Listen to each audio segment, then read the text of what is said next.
Good evening, ladies and gentlemen, and welcome to another episode of America in Black and White. Tonight we have a very special guest, Mr. Lafayette Brown, who will be discussing mental health with us tonight. Let me tell you all a little bit about Mr. Brown. Lafayette Brown is a licensed clinical social worker at the Robley Rex VA Medical Center in Louisville, Kentucky. He is currently the General Caregiver Support Program Coordinator responsible for providing supportive case management, REACH VA training, and is a caregiver health and well-being coach for caregivers of veterans enrolled in the program of General Caregiver Support Services. Mr. Brown is a member of the Outreach Task Force representing PGCSS and Caregiver Support Program at the Director's monthly community town hall sessions. Prior to this role, Lafayette served veteran at VHA in the roles of social work case manager for the post 9/11 Military to VA case management program and the HUD BASH homeless program as the substance use disorder specialist, providing in-home SUD therapy as well as education and training for community partners serving the veteran homeless population. Mr. Brown is the chair of the Trauma Informed Care Committee at Robley Rex VAMC. Mr. Brown is a trauma informed care leader who provides a TIC series for Robley Rex VAMC employees, including introductory TIC trainings for several specialty programs within the hospital, medical foster home, and contract adult day healthcare program. He is trained and presented on trauma-informed care for community partners. Mr. Brown is currently a doctoral student at the University of Louisville, Raymond K. Kent School of Social Work and Family Science. He is also a therapist in private practice at Season of Sanctuary, LLC. He specializes in trauma, anxiety, substance abuse, and transitional issues. Ladies and gentlemen, I introduce to you Mr. Lafayette Brown. Hello, Mr. Brown. How are Hello, Charles. How are you? I like the sound, the clapping. It was really good. you? Well, thank you for joining us tonight. And is there anything you'd like to add to your bio that you'd like for our audience to know? No, I think that kind of wraps it up. I think as you read it, and every time I hear it read, it lets me know that I've done a lot, and so I think that's just internalizing that every time I hear it is something that's interesting. So I think that kind of wraps it up where I'm at. Okay. So, well, then let's just dive right into this. So, tell our audience, what is it that made you decide that you would do social work and therapy work as your career? Okay, so a long time ago, many moons ago, I joined the military, and while I was in the military, of course, it's a transition trying to adjust to military life, coming from my background, and so I was introduced to an LCSW at the hospital, just as some kind of maintenance as far as just checking in to see what's going on with you. And I think at that time it was 2000, so some 24 years ago, I was around 22. It was the first time I had met someone who was very, very welcoming. And, at the time I didn't know that was just the way the stance that social workers take. Very empathetic, created a lot of psychological safety for me to kind of talk about the issues I dealt with prior to the military and while I was in the military. And so I think that meeting with that person really left an impression upon me. And from then on, I kind of bounced around when I was in school trying to figure out if I was going to chase the money, trying to be an accountant or an engineer. I ended up in human service. I ended up in social work.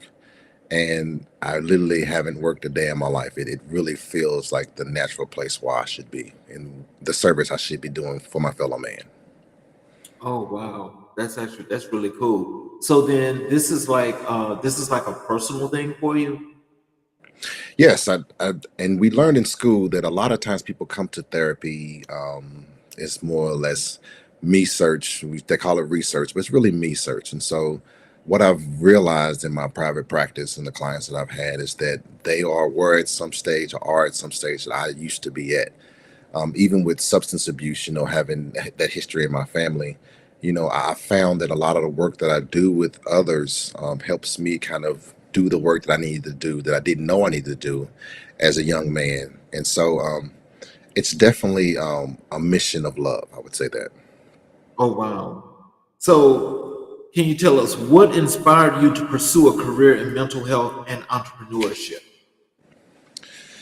So again, it was that social worker that I met. I think entrepreneurship, I thought about what would happen after I ended up working the standard 20 for federal service, and everybody wants to retire after that, right?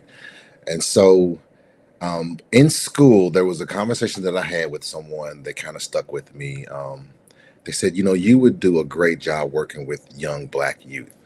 And at the time, I didn't really think about that would be somewhere I would be. Actually, I didn't think that children would be my population at all. I felt like I would just, go out there and start my own private practice and be helping anyone.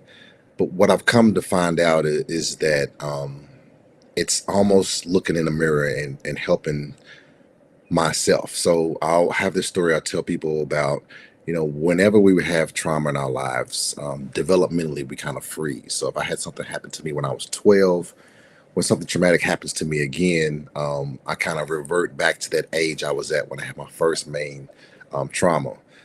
And so a lot of the work that I do with others, it helps me myself as well, just working through some things that I didn't get a chance to work through. And so my inspiration is always just helping my fellow man. I think that's the greatest service that any of us can provide is being able to help our fellow man. So, can you, or is it possible that some of that, the personal traumas that you went through, can you actually connect or tie that to some of the patients or clients that you've seen? Oh yes. So I have an anecdote for you. Um, so again, when I was in the military, I was had like a military marriage, they say, and then the kind of joke is 50% survive and 50% don't. Well, at that time, I, I don't think I was as outspoken as I am now as a young man, and so it was very difficult to kind of get my point across. It was more or less, for lack of a better word, she kind of emotionally kind of controlled the relationship. And what I found with one of my clients in particular is he had a similar relationship, and so when he was explaining to me, how he just kind of let her take and do what she wants to do, and then as long as she's happy, I'm happy, and then not taking care of himself. Well, um, during that process of hearing that story from him, I had moments where I thought back to where I knew what that experience particularly felt like. And so it allowed me then with that client to kind of have a connection where, I think it's important that we take care of the people that we've decided to make this relationship with. And also we need to take care of ourselves as well. And so that's just one anecdote I think about, as well as another one. I have a Black male who's around my age that is one of my clients, and he too kind of struggles with something that I used to struggle with as well, and that's just internalizing sometimes some of the accomplishments that we have. And so our conversations are like, well, you've done this and you've done that. How does that fit into this picture that you have of you not being this person? And so I found that my clients generally are at some stage that I used to be at or I'm currently at. And so that's been the case with every single client that I've had. And so a lot of the work I do with them allows me to help work on myself as well, which is an ongoing process for each and every one of us. Oh, wow. Now that's enlightening. And that's also, very thought provoking because, when you just think about, from the mental capacity itself and where people are at a particular point in their life. So, with that being said, how is it that you get to the point where you're able to that is do your recommendations for your clients, or you come up with a number of sessions that they have to see you to walk us through a day of what it is to deal with one of your clients? Okay. So generally my referrals come through either my Meet Monarch profile, which is under Lafayette Brown III, or word of mouth. And so I usually set up a 15-minute call. I call and speak with them, see what's going on with them, make sure there isn't any emergent crisis that require immediate care. And then I usually get like an email and I send out all my paperwork. So once all that's done, we do the intake. So the intake does a complete history. So I talk about some of those things that I've talked about. Was there any abuse? Is there any SMI in the family and their mental health? Any substance abuse? And that's usually one session that I do that with. And then from there, we kind of look at what the client feels like is the thing that brought them into therapy. That's the most important part, I think. I can point out that, you had a divorce when you was 8 years old and you're still holding on to the fact that your father didn't grow up with you. But is what causing you the stress that brought you into therapy? If it's not, then we start where they're at, which is what most social workers do. They start where the client is at, and then we kind of work our way back. What I've found a lot of times is where they're at is utilizing maladaptive coping skills to deal with a problem that wasn't addressed, and it usually tends to kind of connect back to some of those stressors. So um, if it's something that's really affecting their day-to-day life, then normally sessions are usually once a week. But as they get better with that, they find healthier coping skills. They're able to process that. Then we may drop to once every 2 weeks. Or I have a client now that I told you about earlier about the relationship issue. He's down to once a month. So really just once a month, he needs to check in and say, hey, this is where I'm at. This is how everything's going. And I'm doing good. Okay, so so then, what happens if you have one of your clients that's like, um, like they're like not having a good day, and they're like they're on the top end, of being on team too much. What do Mhm. you do to solve that situation? Well, I think assessing for suicidality is the very first thing. Are they a risk to harm themselves or others? If we can see that they aren't there, and I can kind of gauge clinically that that's not the place that they're at, then we look at, well, what is it about the situation? And I usually have them go through what happened that brought them to this area. And if they are on a 10 and it needs immediate assistance, of course, we do want to send them to immediate help, whether that be to the hospital, the emergency room, or suicide line, or other community resources. If it's just that their anxiety has spiked and they're having difficulty trying to get that down, then there are other ways that we do that. Maybe some mindfulness, or definitely the answers are within them. So we try to get to the heart of what the issue is. I've always said that it's important that they find ways to kind of deal with issues that are reoccurring, because life will kind of toss the same thing at us. And a lot of times that can, again, connect back to some issues that they have not dealt with. So as long as they aren't in a position where they're going to harm themselves or feel like they're a danger to themselves, then we normally just try to dive right into it. Depending on the stage of change. So some people are very ambivalent about what they want to talk about, or what they're willing to change. And so just utilizing some motivational interviewing, just trying to ask some Socratic questions around, well, what can we work on and how is that working for you? They usually bring their answers forward. I definitely try not to impose what I think should go on with someone, because it's just me, and I'm only walking in my skin in this version of life that I have. And what may work best for me may not work best for Charles. Charles may need a different approach. Hmm. So can you tell us, how do you integrate mental health awareness into your entrepreneur endeavors? So right now, one of my large passions is trauma informed care.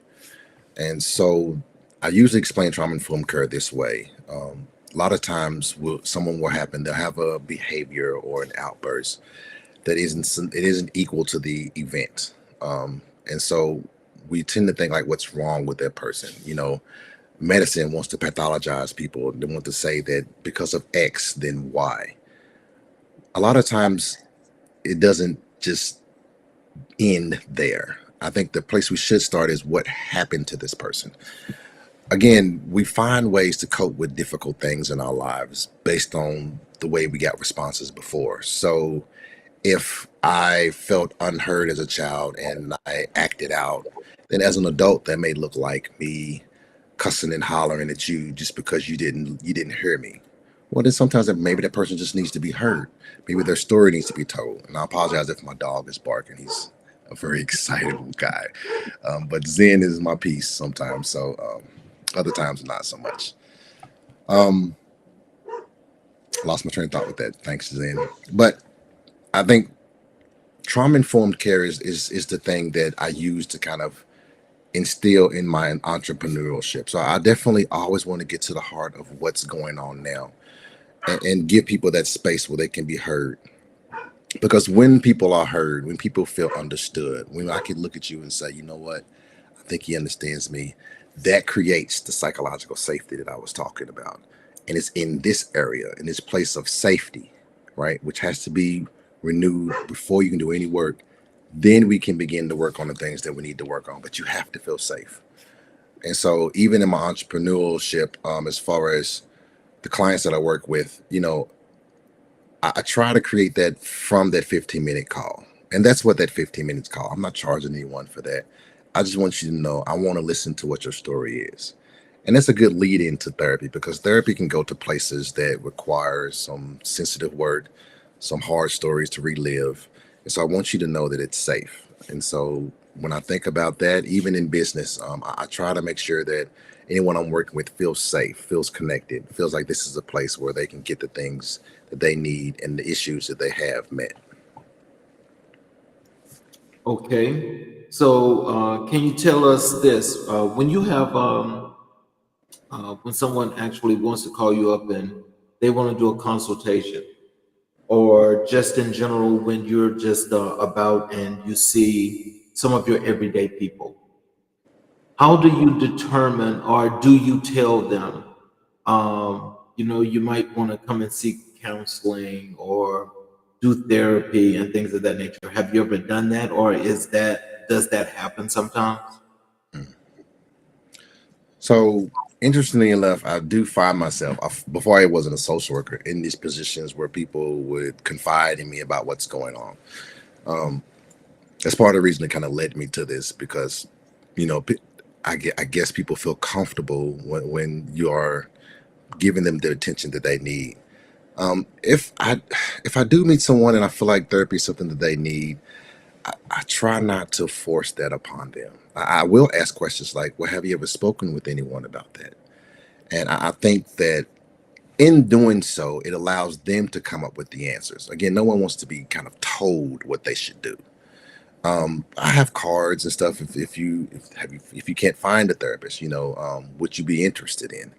And so it's always creating an environment where they feel empowered that they are making the decision, right? And they think that's the most important thing that any of us can do as therapists, is to empower our clients to find those answers within them and make those choices. Now, I might not be the best person for everyone, and that's fine. There are enough professionals out here that we all can go get help, and we can find the people that we want to talk to. Sometimes they may want a female therapist, but broaching that conversation with them, asking them what work have you done around it, is usually the way I tend to kind of get people to kind of look at, "Well, I haven't spoken with anyone about this. This is the first time I've shared it. Maybe I should." And then, of course, it's up to them to provide that activation energy to go out there and get those things done, and meet those people that they want to meet, that they feel would best suit them. So, just a little short story here. When I before I went to grad school, I used to think about going into the counseling psychiatry area. Mhm. And so, I had this choice about, am I going to just expand what I do in business and just do an MBA, or am I going to do, the counseling psychiatry arena? Man, I thought so long and hard about that, and I went through and I just looked at all the things that you guys have to do, and I said, no, I'm not gonna do that. I'm not gonna do that because you know I'm like I'm not gonna say I'm an emotional person, but I hate to see people in pain, Mm. and so it's like to see something like that. It does something to you, especially when you got somebody that's really, really, really Yeah. scarred.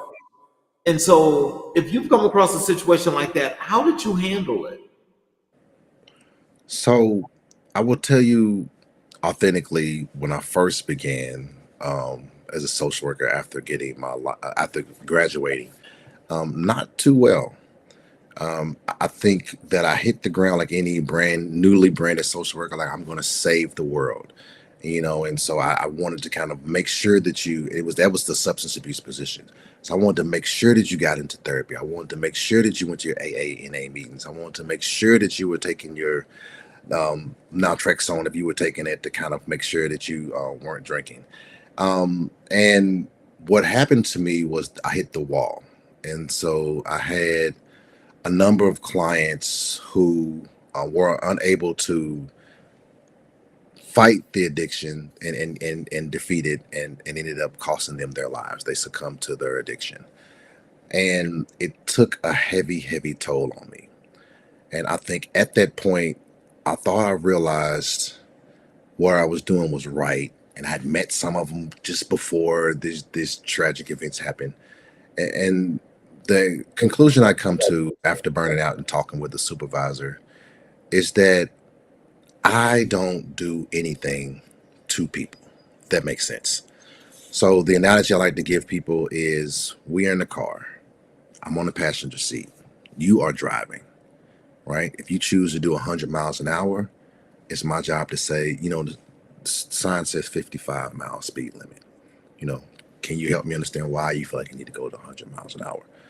And so by doing so, by taking the authority away from me and saying I have to change these people and saying that I will be present and I will witness the change that you want to have in your life, it really helped me through that. But it was a very, very tough time.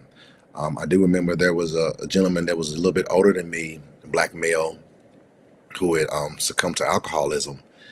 And, his story was he was very professional before it took over his life. And, we kind of bumped heads because I think that, and he saw in me as a young man where he used to be. And that was very difficult. So that caused some friction in the therapeutic relationship. And I never gave up on him because I felt like, I had an uncle who was who suffered with alcoholism and suffered with other addictions. And so I could never help him. I knew what was going on with him. I could never help him. I'm going to help this guy. And so I think the best thing that any of us can do, and if you are in a position where you can help people, is realize that we don't do the work. We witness and facilitate the work being done. And so there was a lot to go through. They didn't teach me that in school, of course. That's not in theory, that's in practice. And so, had you become a therapist, I think you would have realized that at some point because it goes home with you if you allow it to go home with you, Charles. It will. It will follow you home and it will affect your life. And so, you have to have healthy boundaries, not pushing people aside, but definitely saying that I've done what I can do. The ball is in this person's court, and it is always is. It's always in their court. So, how are you able to separate that personal and work relationship? So the good thing that I found in school is I used to listen to a lot of classical music. I used to listen to motivational talks. I have to have this separation time where usually when I'm driving home from work is a great time for me. I put on something that doesn't allow me to think about what's going on, and I just kind of focus on the road. I've found As a veteran, I used to use driving a lot of times when I was dealing with just my own trauma. Like I got to get out of here, so I'm going to drive. I'm going to move somewhere, and so that's been helpful for me. My dog Zen is he's my best friend. So if anytime I have like even now a tough client and I'm thinking about some of that, he'll jump on my lap and lick me all in the face, and that'll definitely bring me back. And that'll definitely bring me back to hold on, man. Just a couple licks now. Don't get all on my nose and stuff. But yeah, I have to have these things that break my attention. And because I went through that stuff again when I was a substance use disorder specialist, I realized that I don't have as much authority and dominion over folks as my degree may want me to believe. I may I want to believe. It's just a position. At the end of the day, I'm a human across from another human who's suffering. And so I want to be a witness to that. I want to be able to help them get through that. And I have to surrender the authority to make that change to them. And I think that is the toughest thing that any of us can do in the helping profession is know that we are just witnesses. And so that helps me a lot. Um, because it's very difficult. It's very difficult when you watch someone suffer. And you know the way to fix it, but it's my answer. And that may work for me, but that may not work for them. And then sometimes people don't come out of it at all. And so you have to be okay with that. You have to be all right with someone making a decision that is contrary to their best ability to care for themselves, that's contrary to their best interests. Wow. So when you think about this, especially with situations like that, because I can just imagine. I think I really can't imagine what that's like. Um, have you ever found yourself to be in one of those situations that you they had a little bit more of the intake here in the heart that you should have? Yes, 100%, 100%. When my first client that I'd worked with passed, I spent weeks thinking about every word I said to that person, every time I interacted with that person. Could I have said this? Could I have said that? If I were trained in this, if I was trained in CBT for SUDS, would I have been better prepared to help that person? Did I say something wrong? How do I make sure this doesn't happen again? And a lot of different things went through my mind. And I will tell you honestly, it had a very, very negative effect on my home life because I did get a little bit down and depressed behind that because I felt like I should have done more. I could have done more. And it's a trap that I think a lot of us will fall into because I don't think any school prepares you for that.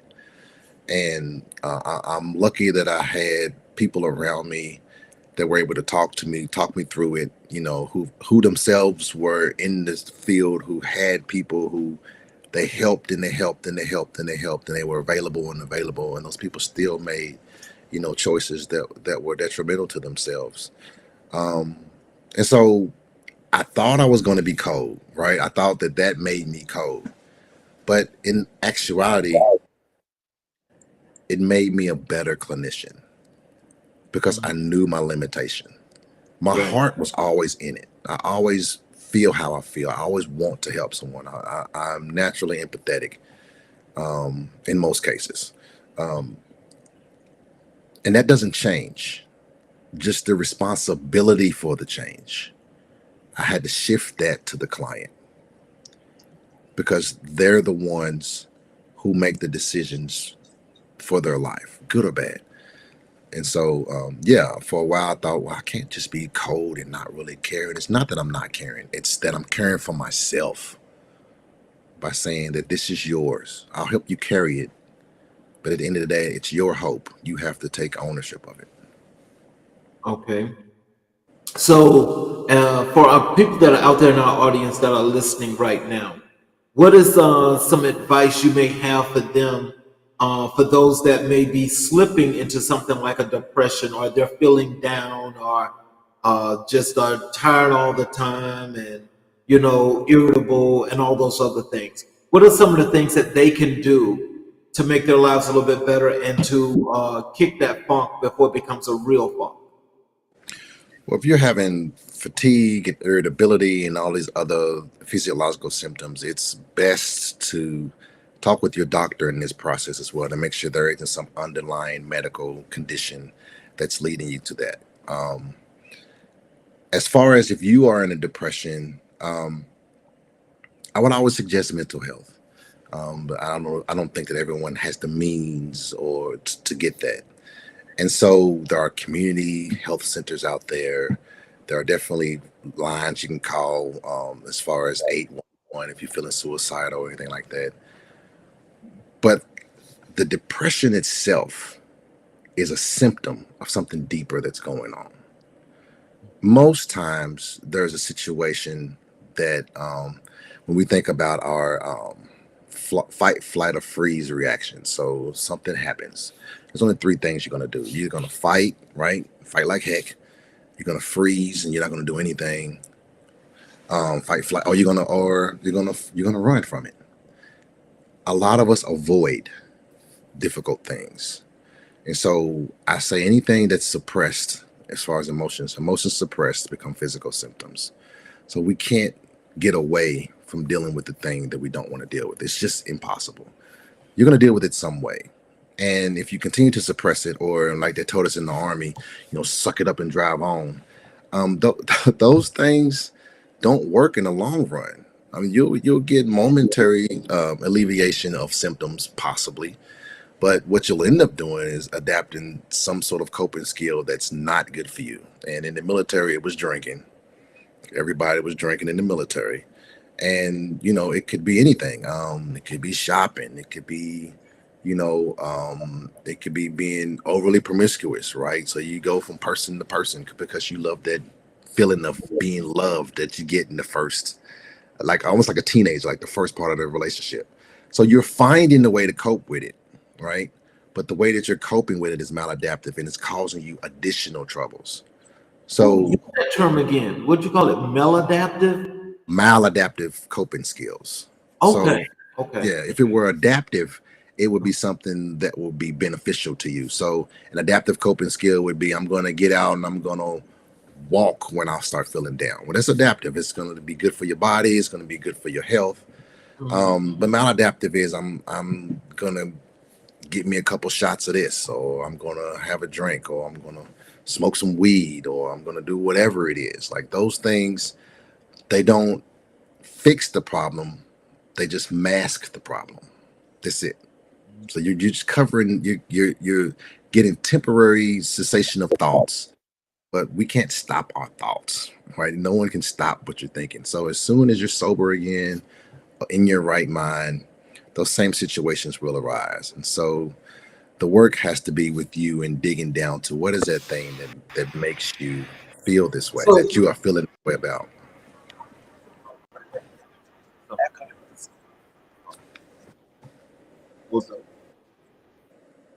oh, look, I've got things popping. I want That's to, okay. please forgive me. Oh Lord, please forgive me for that. Go ahead, please. I'm sorry. No. That was it. I was just saying, just make sure that the depression, the irritability, all of those are symptoms. That's what I really want you to gather. Is those are symptoms. The issue is deeper. So we're talking about the picture of the iceberg, where you see the iceberg. Oh, that's a small iceberg over the water, but underneath the water, that's where the issues are. So if you get to those issues underneath, then what you'll find is you'll find some alleviation of some of those other things. Given that it isn't something that's attached to some sort of medical condition, right? Okay. Well, and I'm sure that what happens, I think, especially from the military perspective, that I know that what happens is, like, if you have a primary care, then they have to do a referral for you guys. But if you're outside of the military and let's just say, like, how you say how you may have come across some of your clients in like just some of the out of ordinary forms. Mhm. Like, do you, especially for like your own practice, do you get like a lot of referrals from people from different places, and they refer a lot of clients to you, or do you still have to go out and seek clients in the traditional way?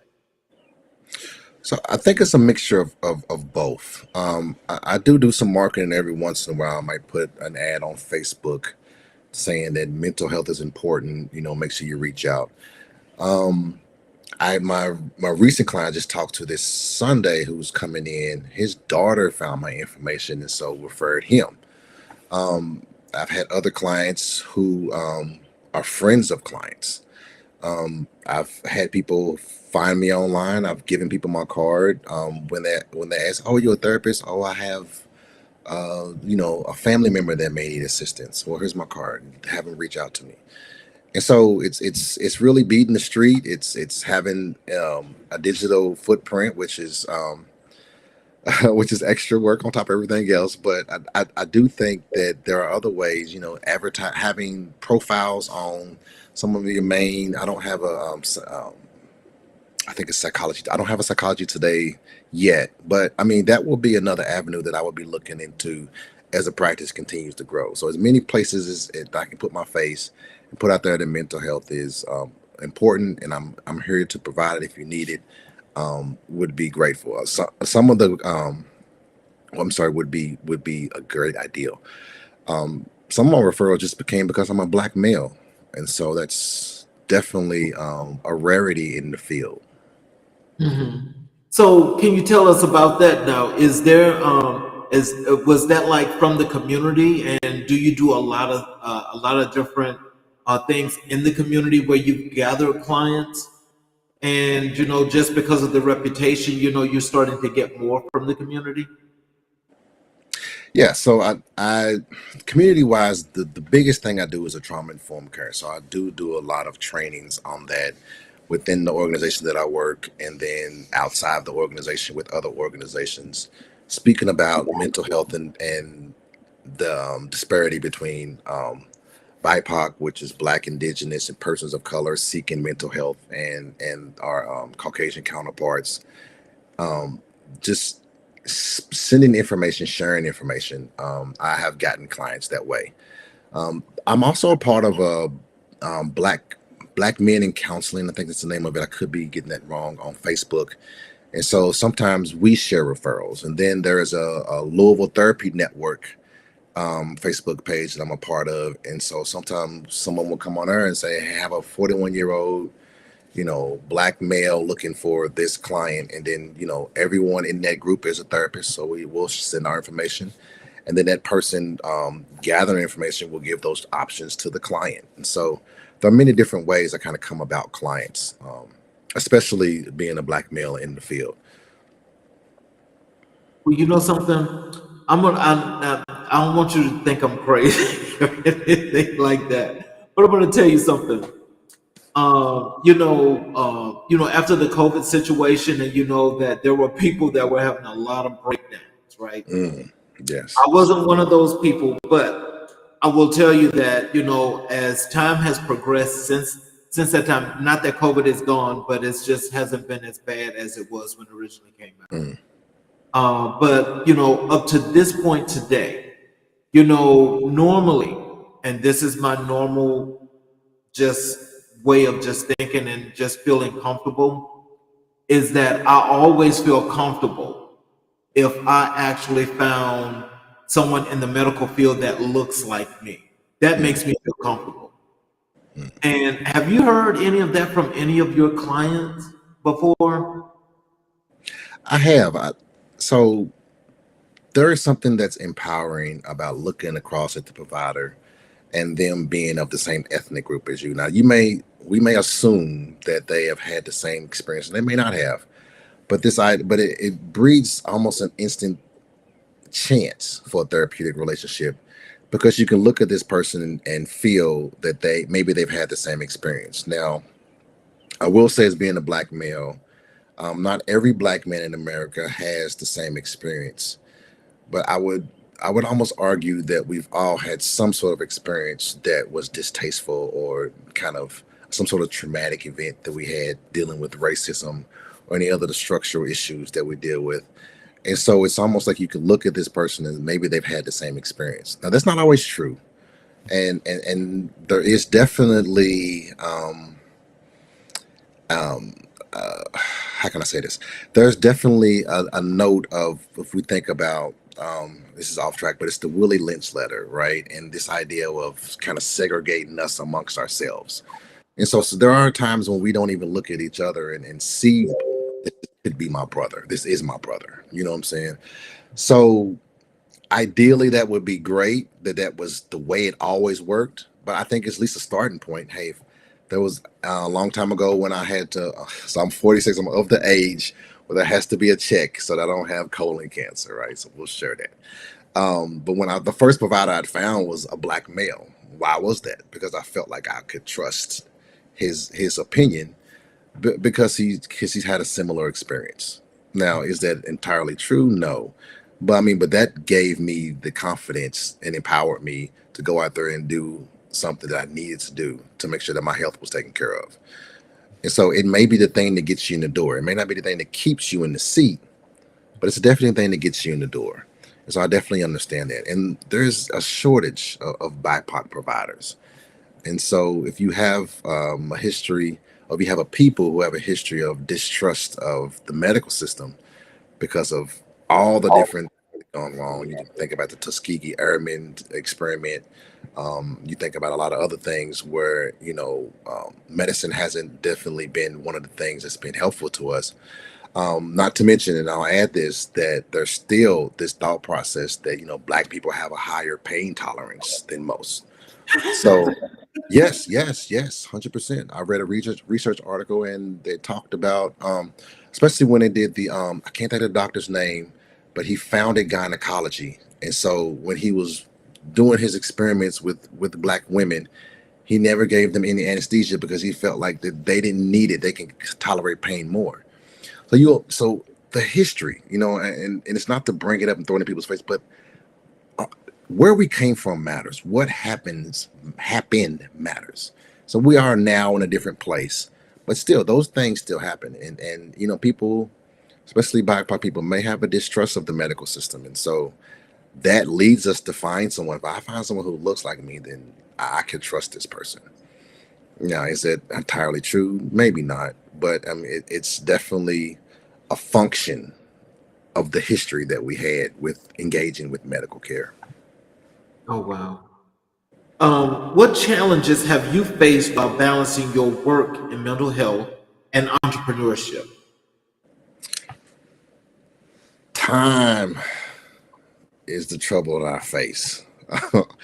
um, generally a day for me looks like working 8 hours.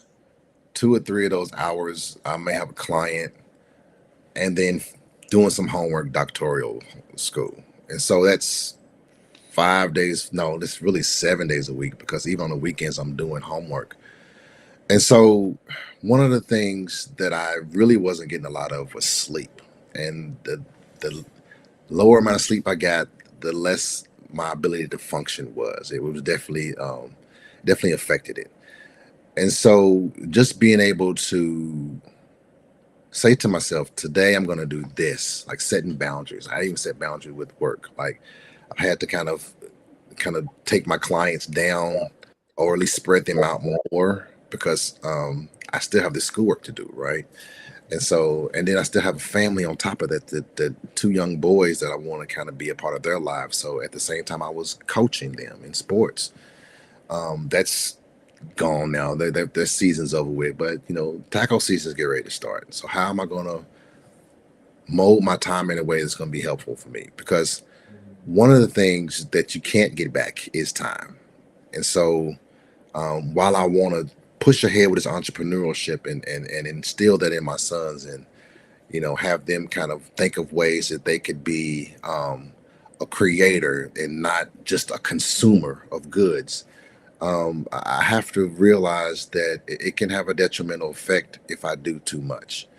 And so I've crashed out. If I'm authentic with you and your audience, I've done too much and I've burned all the way out. I mean, but I had to go through at least that burnout to know where my limits are. And so I'm definitely still struggle with that a little bit, because I really want to maximize my potential within this life. Um, and I have to realize I need that downtime. And so it's been an ongoing struggle, if I'm going to be truthful with you. Now, I would imagine there's an ongoing struggle for a lot of professionals, just being able to balance that time. But yeah, just being able to say, hey, I need to take this time. So there are times when like I get off, I know there's reading and stuff I have to do. I know there's a paper that's due. I go to sleep. This one day, give yourself a day, go to sleep, shut it down. And that's been helpful, because before I'd go all the way up until midnight, 1 o'clock in the morning, and get up at 6 and do it all over again. And so I'm definitely not a spring chicken anymore. So I don't have that level of reserves left in me. So I definitely have found that, it's important because what happens is it shows up in my health wise, you know, stress and anxiety are definitely things that can turn your health south really quickly. Mr. Brown, I want you to know I am so proud of you for being in a profession that's so in depth, so meticulous, so detailed. We lost Mr. Brown. Let's see if we can get him back.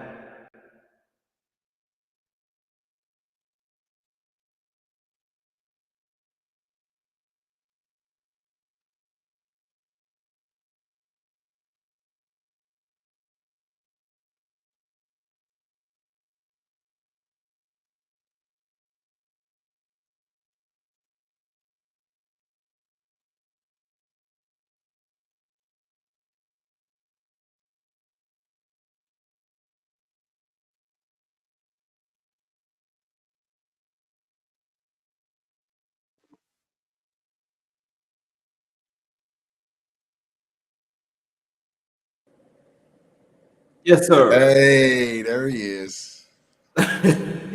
Anyway, I'm so proud of you because you cannot well, I'm gonna say you cannot, but I mean, like, for doing what you have to do, and how you have to really, really be able to divide up time, where you have both clients and then you have family that you've got to split that time, and you're also going through your doctoral program. I mean, that's what they mean when people say, normally we can tolerate so much pain, Mm, because when you're able to get more out of yourself, and a lot of people don't know how to dig deep, but also the military experience adds to that as well, because you are definitely digging deep, because there's no telling what the situation may be, because they're always different. But you are a great, great example for those in your field that they need to be learning a lot of things from you. And I think that's what's gonna, in the end, I think, not just that's my audience gonna love the idea of what you're putting out here on this show, but I'm more than sure that there are going to be an enormous amount of people that if they're looking for help, they've got to come looking for you. well, I appreciate that. I will tell you the military concept or mindset that I had probably led to that burnout. Yeah, because that's like I said, that suck it up and drive on. I would complain, but who would listen? All the things I learned during my formidable years, I've thrown a lot of that out. Now the duty and the honor and country, so I keep some of those things because they're helpful in what I do. But yes, it's been a journey, and I wouldn't trade it for anything. I wouldn't take away any of my mistakes. I wouldn't take away any of the choices that I made that were good, because I wouldn't be who I am now.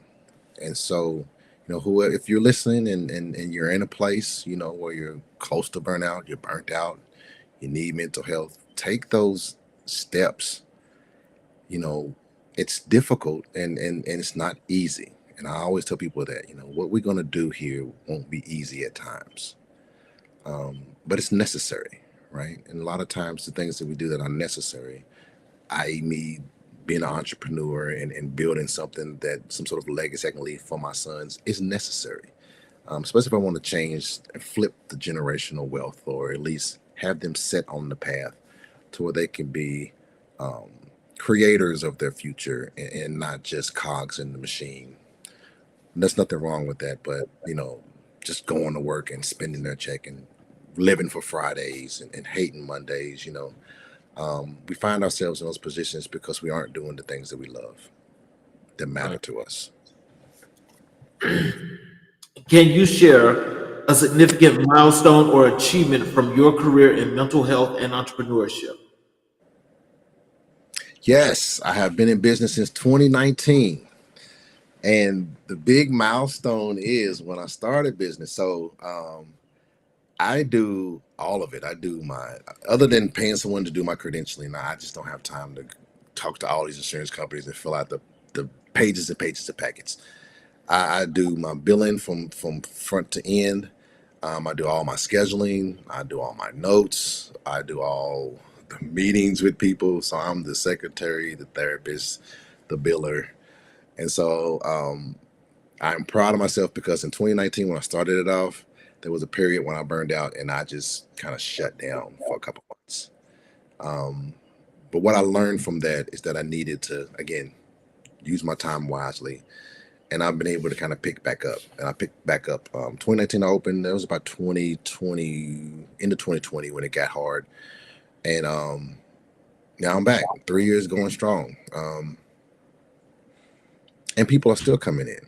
And I imagine people will still come in. And so this is going to be my baby when I retire, soft retire. I can continue to help people. I can imagine my days being filled with just talking with folks, because I really do like that Maya Angelou quote that, people kind of remember how you made them feel, right? And so my hope is that people leave my services feeling better than they felt when they came in. And so the milestone is that I'm still here. A lot of businesses shut down in the first 5 years. I made it, and I'm still kicking. Yes, sir. How do you see mental health awareness intersecting with community development initiatives? Oh, listen, the need for us to go out there and talk to someone is great. I talked earlier about trauma informed care. So they have this thing called the ACEs, the Adverse Childhood Experiences.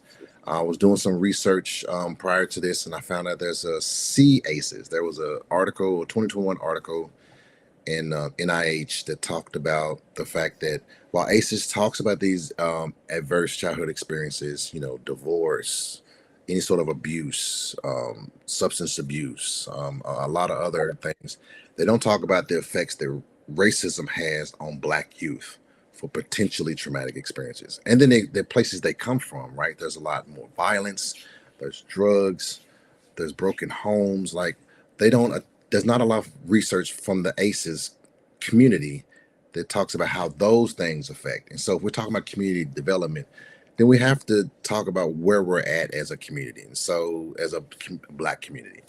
And so it's important that we look at those things, and hopefully there's more research. Maybe y'all find myself doing some of that research at some point when I finish my doctoral degree, just get the information out there that um, racism does have an effect on Black youth, a detrimental Black effect on Black youth. One story that I'll tell you really quickly, and I think it's profound because it definitely touched me. Um, when I've had my first Black History Month, when I found out about Martin, Malcolm, all the pillars of Black History Month. I was in Catholic school at the time, so I was one of the few. My parents put me in Catholic school. I was one of the few kids that were Black kids. Um, I remember very vividly when it showed the videos of Black people getting hosed and bit by dogs. How the other kids in class who weren't Black would laugh. And I thought about the examples that they have of successful people, and like all the successful people you see in America, right? Um, these children had those people to look to and say, "Hey, I could do that." I had Martin and Malcolm who were assassinated for their beliefs. And so, even me getting here today, even being Dr. Student, was a very, very hard struggle because I had to believe that I deserved it. And there are successful Black people around, but they weren't put in my face as a kid. And so, as a community development, if you're out there, we need to be talking to these youth. We need to be showing these youth that there are ways to succeed other than a microphone and a ball that bounces or you can throw. That is the most important things, because at the end of the day, you're 5, 10, 15, 20 years in sports. You have the rest of your life as a 30-something-year-old man. What have you done? And the other thing is, I wish we had more attachment to our culture back from where we came from, because we don't have a bar mitzvah or an event where we move into manhood per se. And so what you have is a community of perpetually teenage men who are teenagers. There's another Little word for boys. it. They're little Little boys. boys. Yes, that's what you have, right? And I could be 40-something years old, but I never transitioned into manhood, right? I never made those leaps and those bounds, and that includes a lot. So it's going to take us reaching back and knowing that the children my age, my kids' age, 8 and 11, that's where the work can be done. Maybe even younger. That's where the work can be done, so that when they become our age, right, they have that foundation. And that's the most important thing I can think about, because that will help their mental health. Knowing that I can be him on the screen, I can do that. Saying I don't have to hurt another Black male. I don't have to talk bad about Black women or sell drugs or do all these other things that the music kind of pumps into our kids. And there's only so many basketball players and football players, right? We're all not going to be professional, but we can be professional at life. And so that's how I hope mental health can help kids and move our community along. Now, you said a lot of things there, and I want to do a follow up or two on that last statement. And if you could just tell us, when you think about a lot of these professional athletes that look like Mhm. you, and the majority of them, once they supposedly, quote unquote, when they feel like they have become successful, they've done what they've done. Oh, hey, I'm buying the new houses and cars and things of that nature. Why do you feel like there's such a disconnect to coming back to their communities to build them? Wow. Um, I think the first thing that comes to my mind is, depending on how they came up, it's almost like these crabs in a bucket, right? Everybody's pulling on you. No, everyone doubts your ability to make it out. So when you make it out, unless you had a connection with that community, you're not going to go back, right? You'll go back and help your family, but you won't go back and help the community. Um, and so we tear each other apart, based on ideals that don't originate with us. And I think that individualism that we're taught, really hurts us in the long run.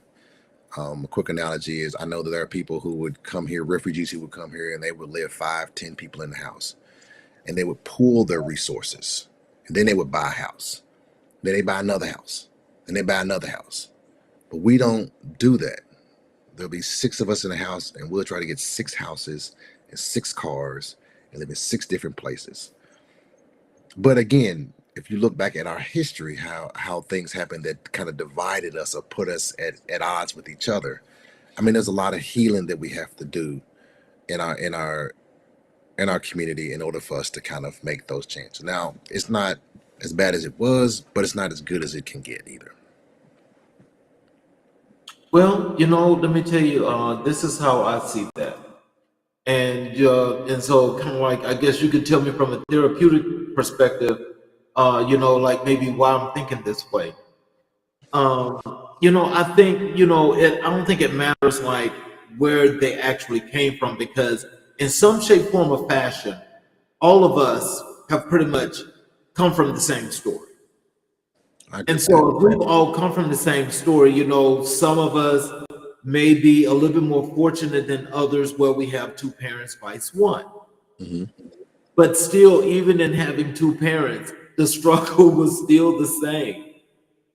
And so the thing is you look as I look along my block, where I grew up at, and I see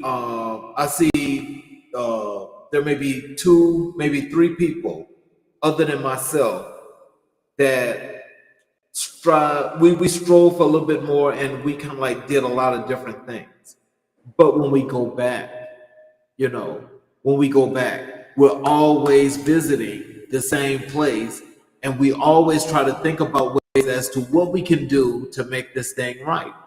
None of us are none of these celebrities, or star athletes.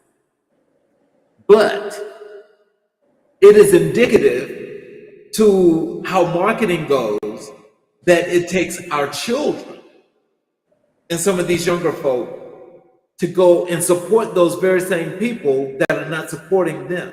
Hmm.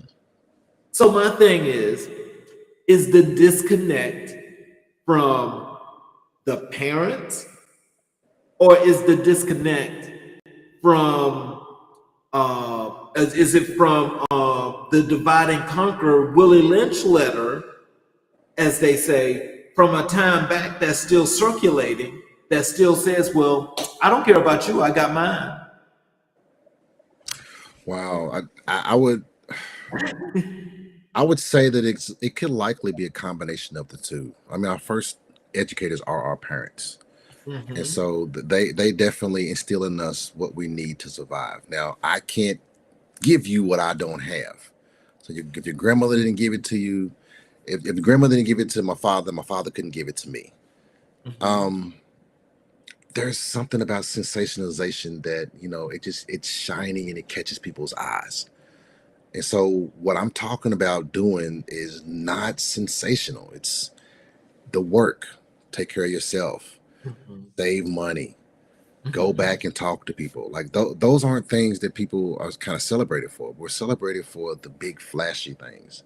And so there's probably so many pieces to it that, I mean, you can pull 20 pieces out, whether it's the income of the household, whether it's nature versus nurture. Where was the neighborhood at? Was the daddy in the household? Were there siblings in the household? Like all these different things kind of combined for this soup.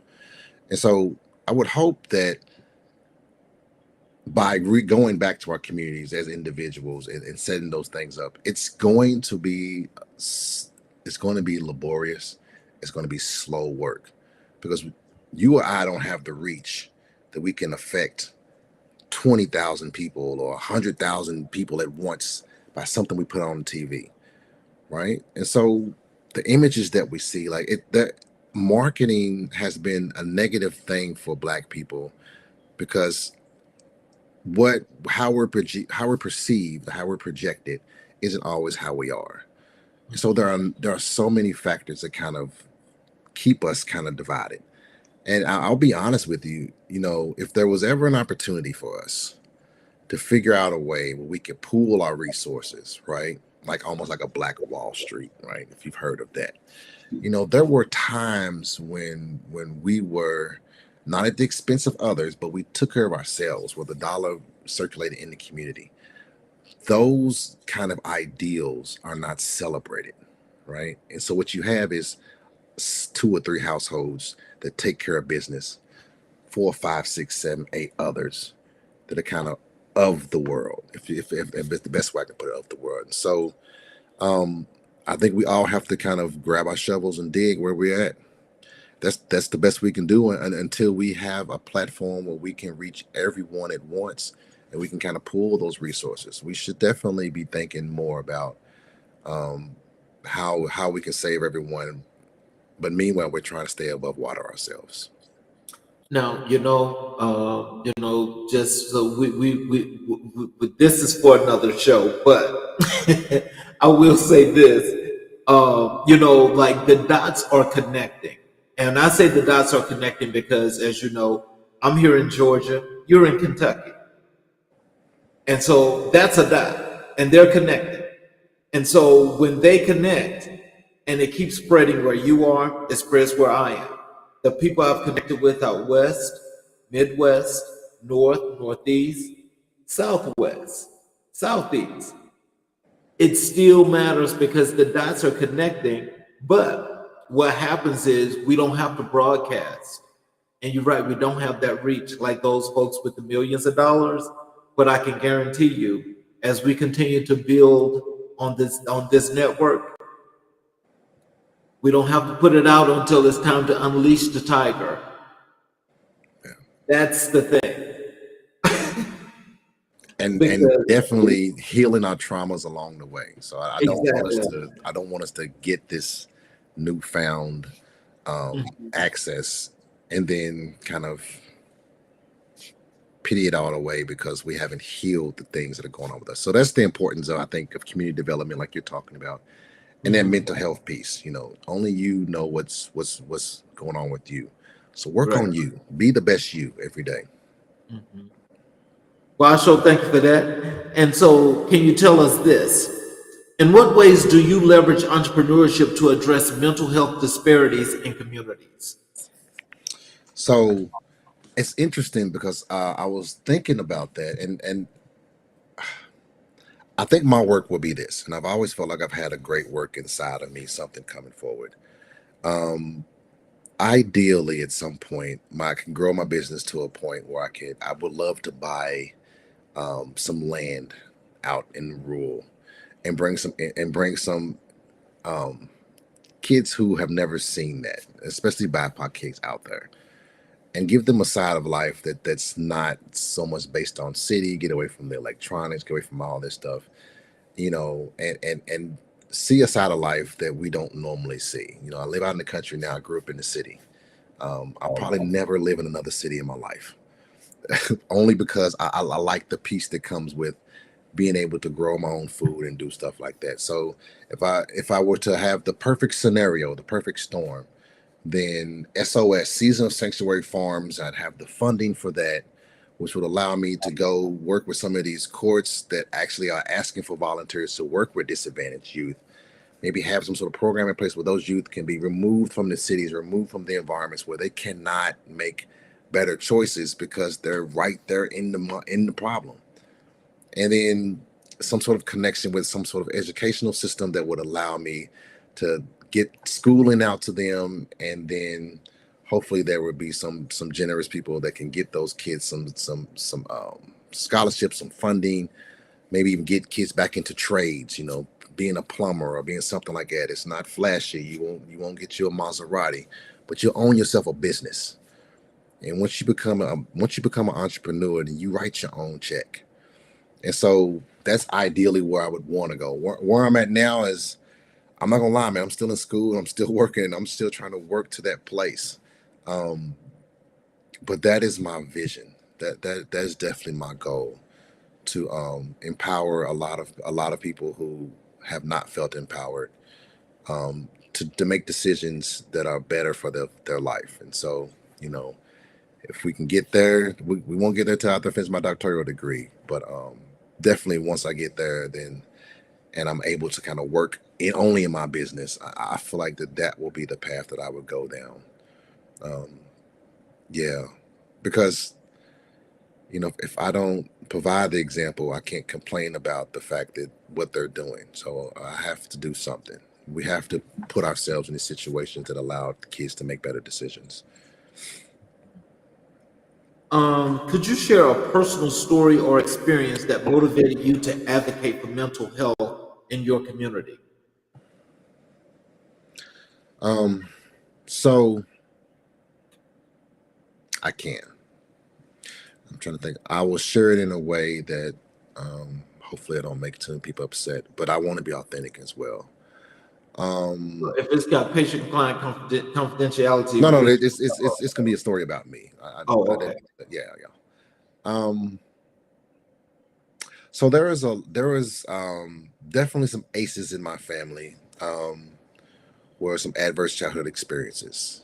And so some of those involve substances, other of those involve abuse. And so, like any sick system, no one in the system really kind of wants to fix the system. We just kind of just sweep it under the rug. And so one of the things that kind of motivated me being a part of the system was to kind of segregate myself from it and get the help that I need. Right. So I can't make people apologize. I can't go back and change the past. But what I can do is process it and what the effects it's having on my life. And it did have an effect on my life, both the abuse and the substance abuse. Um, and then from there, how do I leverage that? Well, I went into substance abuse care, right? I worked with homeless veterans who mostly look like me. There were some from other groups, but worked with them. And in my therapy, while I have people from all ethnic groups, um, I do try to reach out to BIPOC people in particular, if I can find them, if I can, and definitely on, like I said, on the Black people, Black men's and social work page, we definitely do a lot of meetings about how we can kind of can pool our resources, right? Men from different states who are in social work, um, but it is a slow grind in that, almost like the starfish story where there's a guy walking down the beach and older man's looking at him, and so the old man throws one starfish in the water, and he's like, "What are you doing, old man? You see this beach, it's starfish everywhere. You can't save them all." And he said, "Well, I saved that one." And so as I work with kids, I've worked with kids before, who've had some behavioral issues based on what the school said. Come to find out they had some traumatic past, and that kid, I was able to kind of get them to see it. And so my hope is, again, it's to grow to get to a point where I can take on as many as I can and to help as many as I can at once. Um, yeah, it's slow. It's a slow grind, I think, because my time is so divided. But it's definitely a passion of mine because trauma is at the root of everything that kind of happens to us. I don't know how many times I said that, but I really want your audience to realize that some sort of trauma. 70% of us experience trauma. Veterans at a higher clips than most, and so something has happened, and we have to get to that something that has happened. And racism is something that happened to a whole group of people, and it's not dead, and it's not gone, and it's not over, and it's pervasive in that the systems now have ways of acting that kind of affect us detrimentally. So, how did that motivate your advocacy? Hmm. Um, I think I think it pushes me, now that I realize, that that's kind of where my place needs to be. It pushes me to put myself in positions like this. I had a Black men in social work podcast where I talked about this. I talked about the same thing.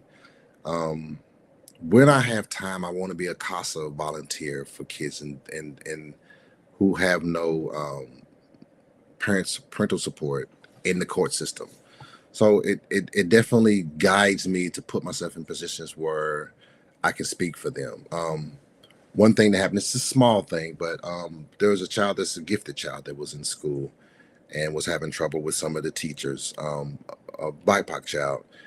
And, they tend to say, well, he's having behavioral issues, right? Well, I think the child was bored. And so it took me going to the principal and bringing him research articles and say, listen, this is what's going on with this kid. And it's something that I'm still working on. I know there are more kids in my area who um, could benefit from some of the things that should be in place, like a place for those gifted kids to kind of have other kids like them.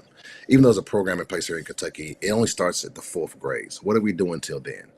You know, and while medication can be definitely something that's needed in some situations, I don't think it's a blanket prescription that you can write to every kid. There are some behavior interventions. There are ways to kind of meet these kids where they're at. And so I find myself talking about this very thing, trauma, and more so now how it's affecting Black kids in a lot of the conversations that I have with people. And so I want to include that in my capstone and for my doctoral degree. I think I got this trauma informed care going with work. We'll see how that works. But everything that I'm doing as far as my career, becoming this doctoral student, will put me in a greater position to speak on trauma informed care. And hopefully it puts me in schools where I can speak on that to teachers about these environments that all kids can come from, no matter what their ethnicity, and how they come to school and how they present.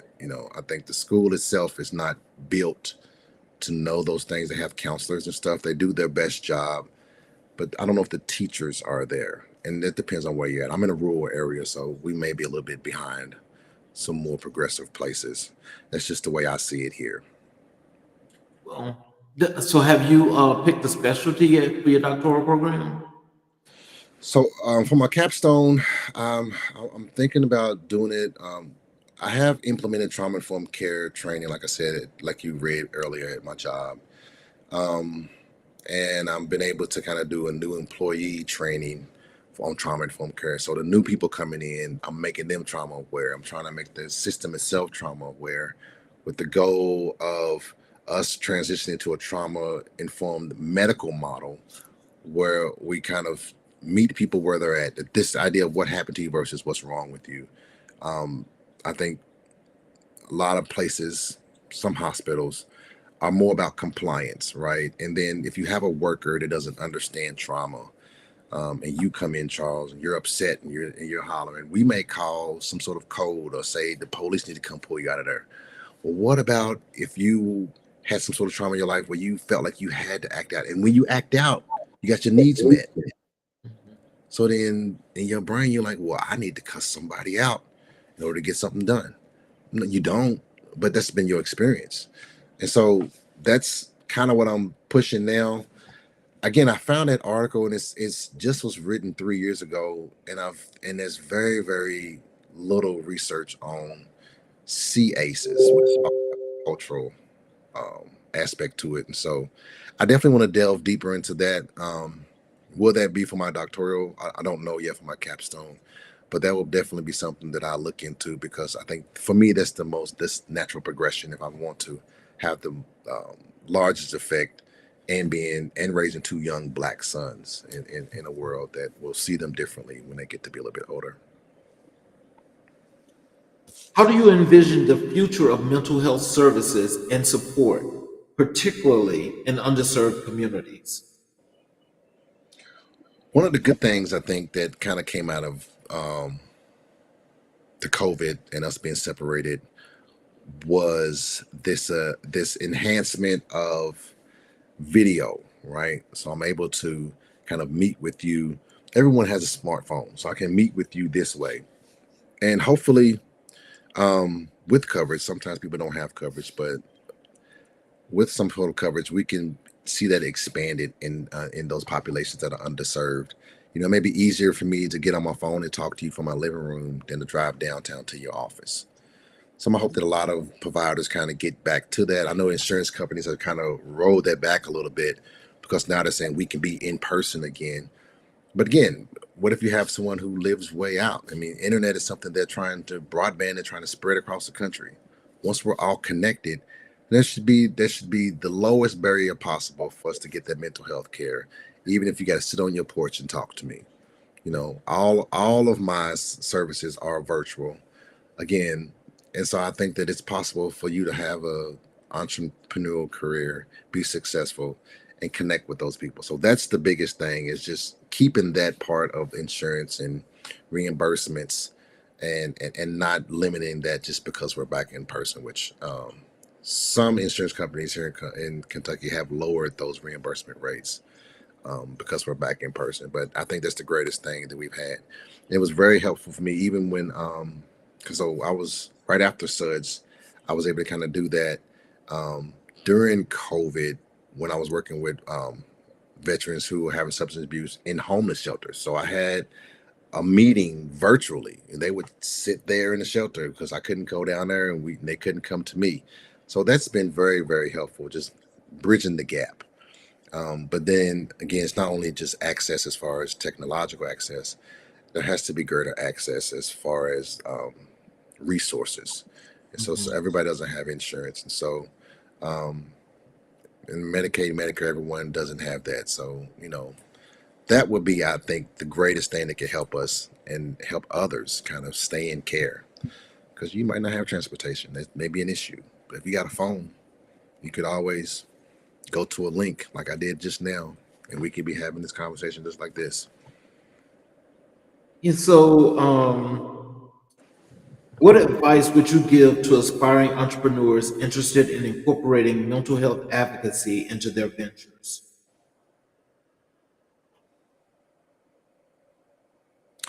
First, I would say know thyself. So you definitely want to know where your points of contention are, um, especially if you've had a family history of ACE. Like I said, we've all had something. Even a divorced parents is an ACE, right? So know thyself, and know what your limits are, and know your boundaries. Um, Find someone in the community that is in mental health. Maybe a collaboration with a mental health professional. If you're a business that works with older adults, and you want to make sure, as far as maybe maybe it's older adults and they just need care, right? And you'll provide care. Well, if you can collaborate with someone, and make it mutual beneficial or not, it could be pro bono, and get those people who are in their geriatric times some mental health services. So collaboration is going to be the biggest way. Um, Getting into some of these groups, there are a lot of Facebook groups that are dedicated to social work and stuff. So it's going to take some legwork on your part, but connecting. If you got a LinkedIn, connect with people there who are mental health professionals.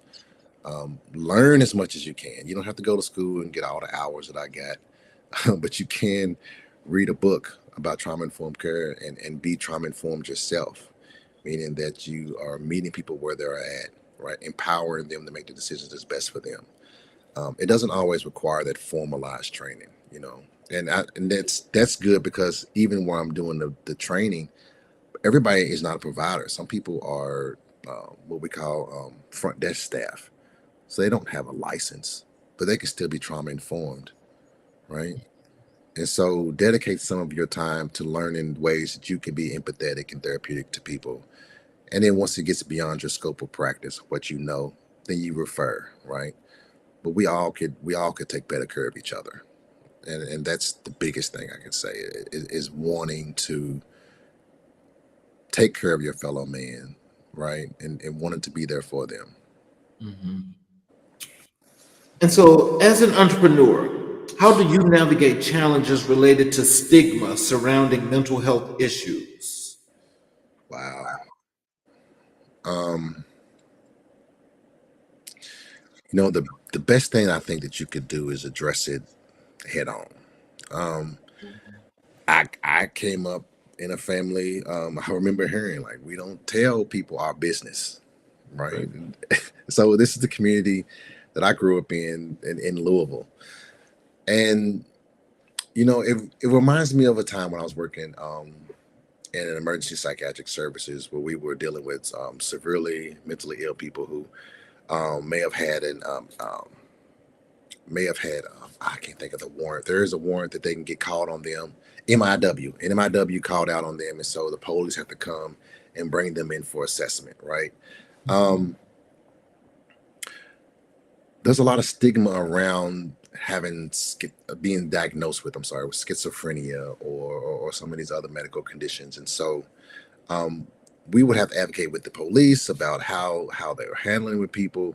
I mean, everywhere along with how security would sometimes use their techniques to kind of restrain people. I mean, every moment is a chance to kind of speak to these things.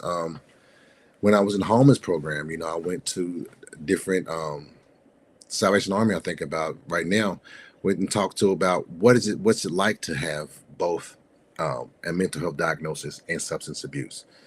And so in every moment, we're speaking to educating people about what we know. So the best thing that I can do is educate people, what that looks like, why the response may be that way, what is a better way to respond to that, what are the resources. A lot of people don't know where the resources are, so education ends up being the largest piece, and just addressing it with your clients, saying, hey, people may feel this way because you have been diagnosed with bipolar, but what does that mean for you? Right? So giving empowering them to decide what that means for them, right? Because we give meaning to everything that happens in our lives. So tell us, what does your work, the work that you do, what does that mean to you? Hmm. I guess the easiest way to put that would be that when I was a teenager, again, I go back to the veteran, I learned to be of service, right? In the service, one mission, one goal. One of the things that was heartbreaking to me, and when I got out some 20 years ago, was that I came from a place where everybody was one to a place where there's one of everybody. And so a lot of the work that I do, I feel like if someone can get to a place where they have processed something or that they've had a breakthrough, that I was able to help that person push their life forward and they can no longer be stuck in this place.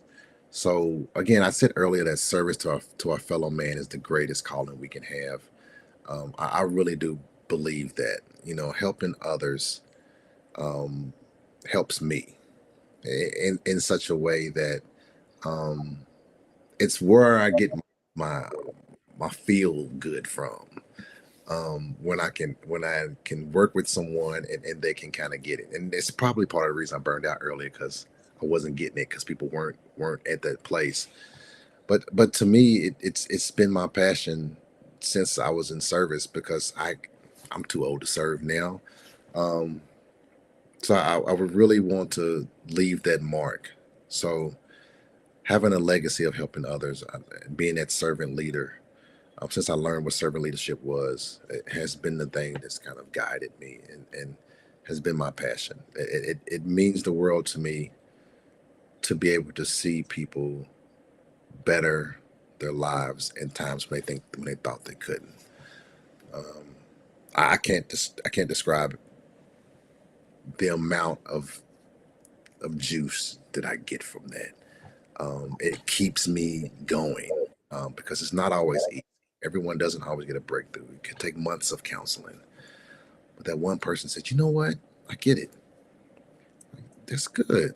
I'm glad. And it's again back to that. People remember how you made them feel. And so I could be in a way helping little Lafayette who didn't get a chance to talk with people too. So some of that could be mixed in there too. Again, we help others when we help ourselves when we help others. At least that's what I believe. Hmm. So do you see yourself as being one of the future leaders in your industry? Yes, yes, and I guess, well, yes, I'll say yes. Um, I think I had a fear of having leading people who didn't want to be led early on. Um, but I think this fear kind of dissipated because I don't see a lot of people volunteering to do this, and so it's that calling I said that I have. Like, what is this thing that I know I can do, that I keep walking towards, that I know will be of significance in some way. Um, so yeah, my hope is that I can be that leader. Now, will that be an out front leader? I mean, I don't imagine I'll be a politician making policies in Washington, but I do think that sometimes um, the leader isn't always at the top. I think every level has leaders, and so I can definitely see myself, having coached kids, having seen them.